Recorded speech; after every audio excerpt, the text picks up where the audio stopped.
ஷூட்டிங்கை வேடிக்கை பார்க்க வந்த நபரை வளர்த்துவிட்ட எம்ஜிஆர். அட இப்படியெல்லாம் நடந்துச்சா? எம்ஜிஆர் நாடக நடிகர், சினிமா நடிகர், அரசியல்வாதி என்பதை தாண்டி நல்ல மனிதராக இருந்ததால்தான் அவர் மீது பலருக்கும் மதிப்பும் மரியாதையும் ஏற்பட்டது. திரையுலகை சேர்ந்த பலருக்கும் எம்ஜிஆர் பல வழிகளில் உதவியுள்ளது பரவலாக எல்லோருக்கும் தெரியும். ஆனால் திரையுலகை சாராத பொதுமக்கள் பலருக்கும் எம்ஜிஆர் தன் வாழ்வில் பல முறை உதவிகளை செய்துள்ளார்.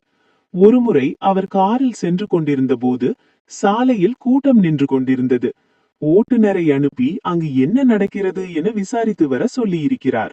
ஒரு குதிரை வண்டிக்காரர் அங்கே சோகமாக அமர்ந்திருக்க அவரின் மனைவி அழுது கொண்டிருந்தார். அவரின் குதிரை இறந்து போயிருந்தது. இந்த தகவலை எம்ஜிஆரிடம் ஓட்டுநர் கூற அவரை அழைத்த எம்ஜிஆர் ஒரு புதிய குதிரை வாங்குவதற்கான பணத்தை கொடுத்ததோடு மட்டுமில்லாமல் குதிரை வாங்கும் வரை வீட்டு செலவுக்கு பணத்தையும் சேர்த்து கொடுத்தார். அதேபோல் அவர் நடிக்கும் படப்பிடிப்பை பார்க்க வந்த ஒருவரை எம்ஜிஆர் எப்படி வளர்த்து விட்டார் என்பதை பற்றி தெரிந்து கொள்வோம்.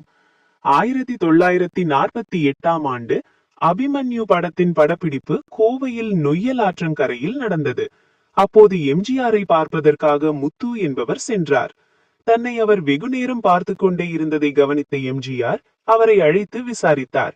மேலும் அங்கு இருந்த நடிகர் நடிகைகளின் உடைகளை பார்த்து கொள்ளுமாறு அவரிடம் கூறினார். முத்துவும் அதை செய்தார்.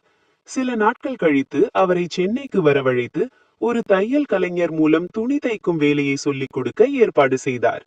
இப்படித்தான் கிராமத்தில் வறுமையில் வாடிய முத்துவை தையல் கலைஞராக மாற்றினார் எம்ஜிஆர். அதன்பின் எம்ஜிஆரின் ஆஸ்தான ஆடை வடிவமைப்பாளராக முத்து மாறினார். அதன்பின் எம்ஜிஆர் நடிக்கும் எல்லா படங்களுக்கும் ஆடைகளை அவர்தான் தயார் செய்தார். எம்ஜிஆர் விதவிதமாக உடைகளை அணிந்து தன்னை இளமையாக காட்டிக்கொள்வார். அதற்கேற்றாற்போல் முத்துவும் அழகிய ஆடைகளை எம்ஜிஆருக்கு தயார் செய்தார். முத்து வாடகைக்கு குடியிருந்த வீட்டிலிருந்து அந்த ஹவுஸ் ஓனர் விரட்டிய போது ராயப்பேட்டையில் சொந்தமாக அவருக்கு ஒரு வீட்டையும் கொடுத்தார் எம்ஜிஆர். எம்ஜிஆர் சினிமாவில் நடிப்பதை நிறுத்திய பின் எம்ஜிஆரை தவிர வேறு எந்த நடிகருக்கும் ஆடை தைத்து தரமாட்டேன், ஆடை வடிவமைப்பு செய்ய மாட்டேன் என கூறி அந்த தொழிலில் இருந்தே விலகினார் முத்து.